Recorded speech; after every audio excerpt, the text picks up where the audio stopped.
Hey everybody, welcome back to the H4Games channel. My name is Tony. I'm Richie. And I'm John. And today we are beta questing once again, but this time Majora's Mask. You voted and you're gonna get it. And you guys had a lot to say when I suggested that our next vote would be through the Electoral College, Yes. since you damned us to Superman 64 last time. A lot to say. But it really ended up not being much of a necessity, because Majora's Mask beat the next closest competitor by... like 50 votes. Yeah. Yeah. Which, So in a national American election, would be something kind of narrow and concerning, but yeah. for the H4Games fan base, that's basically the entire fan base. So of course, if you've played Majora's Mask, you know that as Link is running around trying to save Termina from the falling moon, a central landmark of the game is the clock tower. It's in the middle of everything, and you more or less start the game there. But when the game was in its beta format, Nintendo showed off some beta artwork of the clock tower, and it's a little bit different. And it didn't differ too much, but there were some nuances. Like, so for example, you can see like the shape on the bottom is a little bit different. There's a little bit ramp. There's a ramp on the right-hand side. There's a fence around the platform, which doesn't exist in the actual released version, but it does. So as you go to the different areas of Clocktown, you have to kind of load different spaces. In the final build, if you go into the different areas of Clocktown, you can kind of turn back and see the clock tower, but it's not actually the clock tower. They left the beta version there because they figured, what's it hurting? No one's going to be able to tell the difference. But if you have the levitate code on, you can levitate backwards from North Clocktown into the area that has the clock tower, and there it is, the beta model of the clock tower. You can see the fence, you can see the ramp, you can see the different shape on the kind of the bottom there. So it's basically, it was just kind of a placeholder, but they're like, oh, no one's ever going to see this. Right. You know.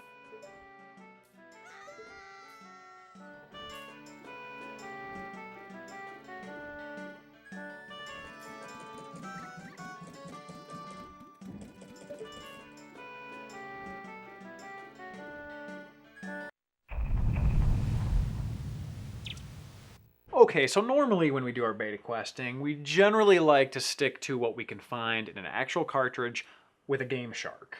Yeah. But there's tons of stuff in Majora's Mask, and a lot of it's not accessible via Game Shark. So we wanted to show you some of our favorite content that we couldn't find. There's actually some unused cutscenes.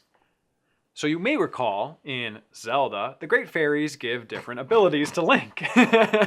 But normally, he's just surrounded by, like, energy, and it happens. Here, the Great Fairy is more of a personal trainer to build his strength up. There isn't much magical to that. Oh my goodness, her face is still horrifying. But her body is slamming. Body is slamming. But I can see why they got rid of it, because it doesn't... She's a magical fairy. She's supposed to do it with magic, not with martial prowess. I want to see the shot of the fairy having Link run away from the wall with, like, the bungee on his back, and if he doesn't get it enough time, she moves the kettlebells a little further away, and him just going like, oh, as he's dragged back, you know? So here's another one where the Great Fairy is actually physically manipulating Link to be able to do his spin attack. I would let her physically manipulate me. Especially with those pokey everything. Look at... Oh my goodness. Oh, almost got it, buddy. You just... Oh, whoa, okay, that was an interesting reset there. I thought it was kind of cool. It's kind of cute, Right, I think, yeah. more than anything, but... And I like the sexual tension when she was, like, contorting his body into the spin attack position. to be Why honest. is the triple ponytail never caught on? I don't know. She's the only one that can pull it off, John. It could Her and you. This next one might seem a little bit familiar to those of you who have been with us through the trials and tribulations of the Ocarina of Time beta quest. Mm-hmm. I'm just going to stare Tony down here for a second.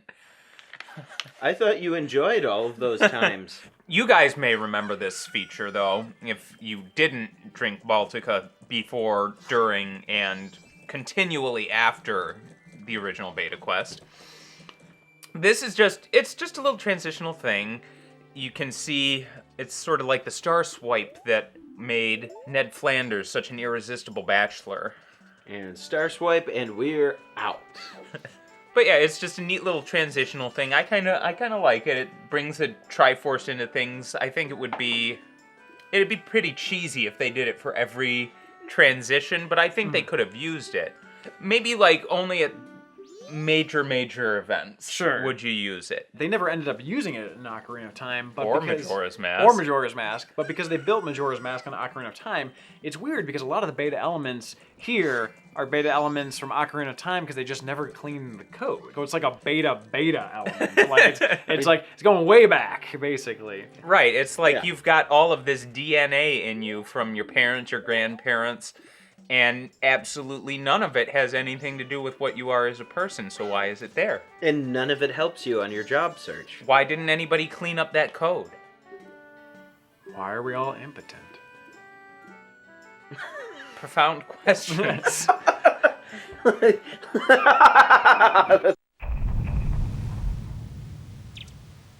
So, another relic from the past, the red Tektite, still exists inside of the game's ROM. Which means that if you use the right code, you can fight one. If for some reason you wanted to fight Ocarina of Time's most boring and uninteresting enemy that just sort of went beep, beep, beep. Oh no, I got hit once. Tell us how you really feel. Yeah. Jeez, John. I always thought Kind of a that they dick. were just kind of like a little bit of a time waster. So the next beta element is actually not something that's left over from Ocarina of Time, at least to my knowledge. It's kind of weird. Take a look at it. So basically, it's a bumper. These kind of existed in Link to the Past. I don't know where this would have been used. No, I think it would be a great component in the Legend of Zelda pinball game. That would have actually been kind of cool with, because when you play the Goron, you can kind of do this weird spin dash. It would have actually been kind of neat. And That would have been amazing as a minigame. It actually As would a have been. mini game, very small though. Minimal effort, minimal rewards. Yeah. But either way, it's weird, it's huge, it's beta, and it's kind of cool. And it's very bouncy. It's very bouncy. Very bouncy. The only thing it's missing that I wish it would have had is some sound effects when you hit it. But all the animation is there, which is nice. To be fair, I would have been pissed off as the sound effects guy if they were like, hey, you gotta make a little sproing for this bumper here. Yeah. And then if that sproing wasn't in the final game, I would have quit. I would have just been like, Of course you would have. fuck this shit, you didn't include my sproing. And that is, Unacceptable. the sproing is all of me. We've talked a little bit about some things that are holdovers from Ocarina of Time, but this is another novel transition that, to my knowledge, has never been used anywhere else in the Zelda series. It's kind of wacky. It is a little wacky. Like, it doesn't look that wacky because he just sort of, like, tunnels up from under the ground like a mole person. That's pretty ridiculous. But I would say jarring. the sound effects are super goofy. Yeah. And this kind of does exist in the game, but he's not holding the ocarina. So this suggests that this might have been used elsewhere. Possibly. In Majora's Mask, you have 3 days to save the world. What if I've told you there is a secret Game Shark code that give you a day 0? That's right. 4 days to save the world. What if a Game Shark code delivered that magic to you? You were able to magically push the moon further into the sky, and instead it actually gave you this glitch that looks like the start of the Cowboy Bebop credits. It is horrifying. Yeah. The thing here is, I just feel like this is a great warning to mankind to not mess with time.